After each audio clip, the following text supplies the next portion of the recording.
What's cracking, y'all? You are now watching Boo TV. Appreciate you for stopping in. Like, comment, subscribe, hit the bell, stay notified, and let's get into the topic for today. Megalomaniac, narcissist, LeBron James has surfaced again, like Godzilla out of the ocean after being dormant for quite some time.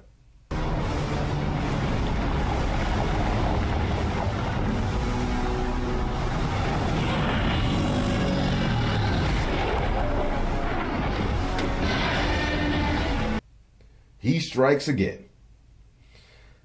LeBron on X, formerly known as Twitter, said this: "Why do players have to be retired before going into the Hall of Fame?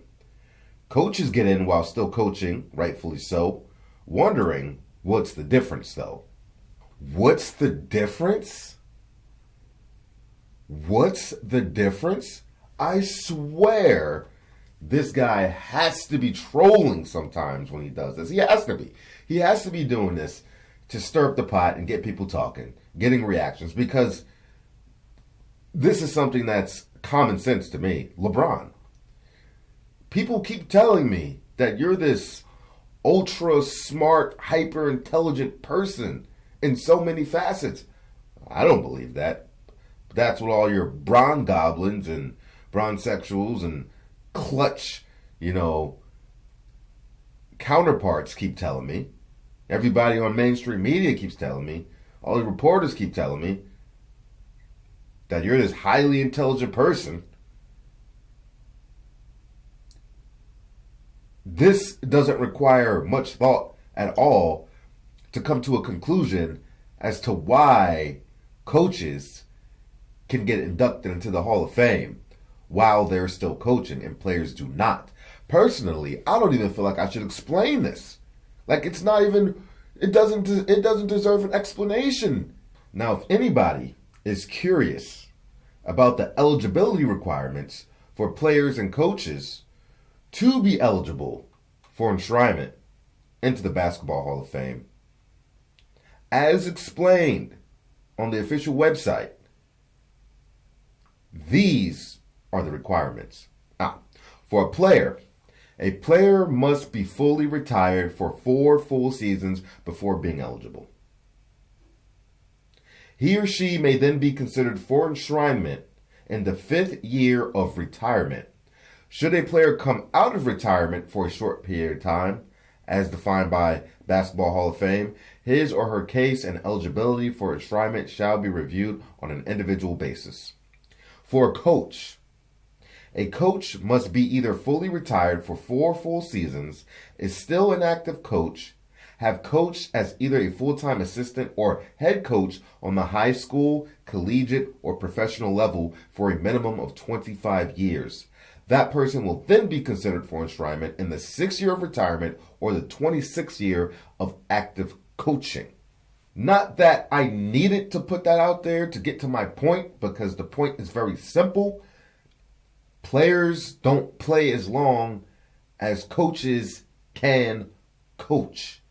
Now, in the long history of the NBA, believe it or not, the average lifespan for somebody's NBA career, believe it or not, is only 4.5 years. A lot of times we only pay attention to the marquee players, the big name players, and we see them, most of them, have a career longer than 4.5 years. But there's a lot of other players, bench players, second string players. These guys don't last very long. Also, back in previous eras, generally across the board, careers weren't as lengthy as they are tending to be nowadays in the modern NBA. And there's a lot of different variables and factors that contribute to, the longevity of these players' careers in their particular era. A coach can pretty much coach up until their deathbed. God willing, health willing, they can. A coach can coach into his 70s. A player can't play into their 70s. So it doesn't make sense for players to still be active and get into the Hall of Fame. Even what LeBron James is doing right now, right? We've never seen a player at this advanced age in his career still play at the level LeBron James is playing right now. He's an outlier. He's not the norm. He's an outlier. Fact of the matter is, as long as this guy could possibly go, and it seems like I said, I think he has a couple of good more years left in him, if anything. But realistically, this guy isn't going to be playing basketball at age 50, 55. That's not happening. So there's no reason for him or players to be able to get in while they're still active. And with him being the outlier and not the norm, this tells me that this is something that he wants for himself. He wants the rules to change for LeBron James. And I know exactly why. And a lot of you on this channel probably know exactly why. This guy is the ultimate narcissist. He wants to be the first player in the history of players going into the Hall of Fame. He wants to be the first active player to ever be enshrined into the Naismith Memorial Basketball Hall of Fame. That is what he wants. That is all he cares about. That is why it's on his mind. That is why he's bringing it up. This guy operates and is driven by awards, achievements, and accolades. He didn't always used to be like that in his younger years. But he has evolved into this kind of monster, this kind of kaiju, with his ego and his narcissist ways. He has evolved into that. Like I said, coming up out the sea, Godzilla coming up out the ocean. He strikes again. This is all this guy cares about now. It's not about winning anymore. It's not about winning championships. That's not his priority. His priority is getting as many individual achievements and accolades, pumping up his stats as much as he can, running up those totals so that he can have more people sway to his side of the GOAT discussion, especially against Michael Jordan. This is all that is, and this is all it will ever be moving forward for LeBron James. He is obsessed with this GOAT debate and demands and wants everybody's love and adoration and wants everybody to believe he's the GOAT. He is obsessed with what people think about him. And this would be one more thing he could tack onto his resume and say, well, Michael Jordan never entered the Hall of Fame while he was still playing. Come on, man. Are we serious? This is just as bad as the Michael Jordan never won an in-season tournament thing, man. What are we doing? This is all that's about. He wants the rules to change for him so he could get that, badge pinned onto his chest. That is all that is. He wants to be the first to do everything. Another reason for somebody to talk about him. And Adam Silver, I don't think Adam Silver has no pull in this. He can't change this. Because if he could, I promise you, Adam Silver will be calling the committee in right now. How can we get this changed? We have to get LeBron James into the Hall of Fame before he retires. What can we do about this? Now, if something does happen, that is going to show you how much pull LeBron James really has and how long his fingers are, how long his reach is into all these different avenues and circles, all the people he can touch and influence, the amount of power this guy has, and clutch to be pulling these puppet strings as often and as far as they do. And then people will be like, oh, LeBron James doing historic things doing this for the players. Now players can get in while they're still playing. He turned this into a players' league. Look, another thing that he's done for the players. That is the narrative they would put out. And we all know it has nothing to do with the damn players. It has to do with him.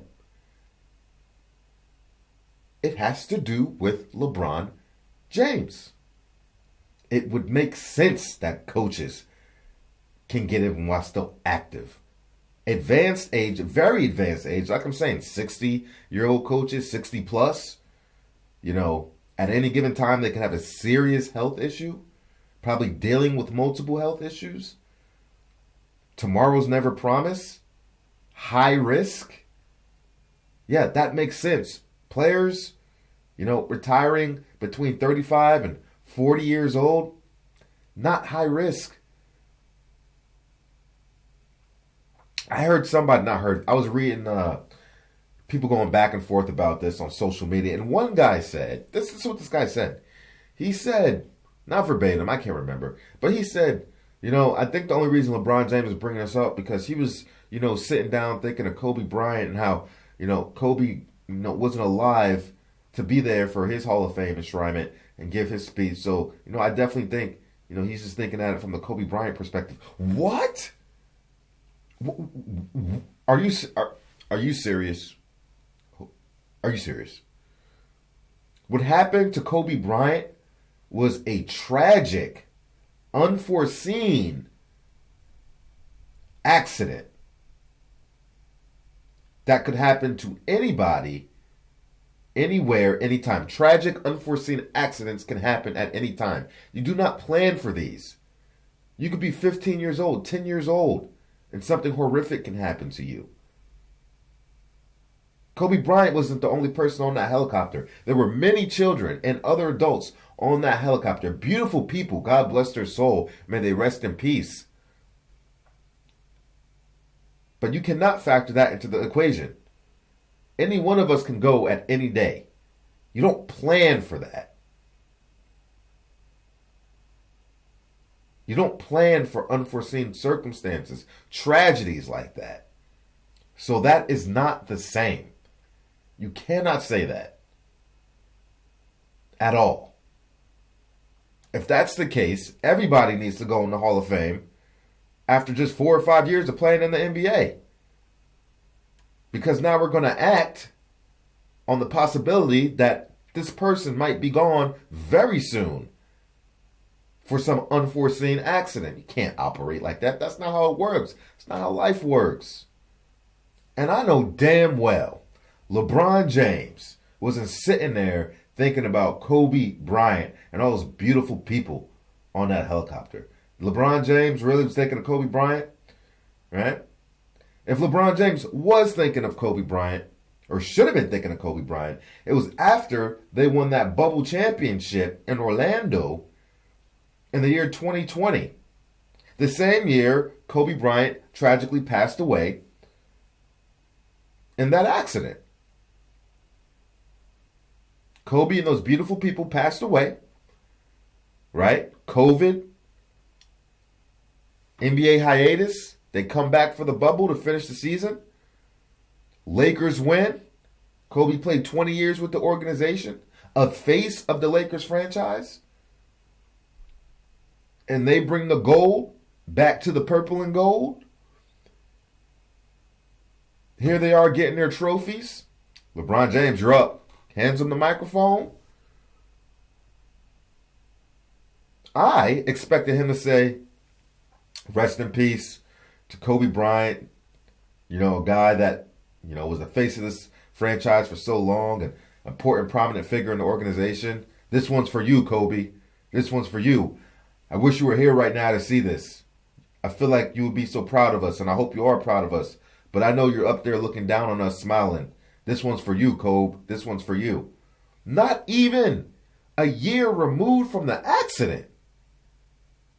It was still fresh in all of our minds. Heart still broken. Shattered. Still broken for some of us. But no. Nothing. Not a mention of Kobe. during that fresh off the championship speech.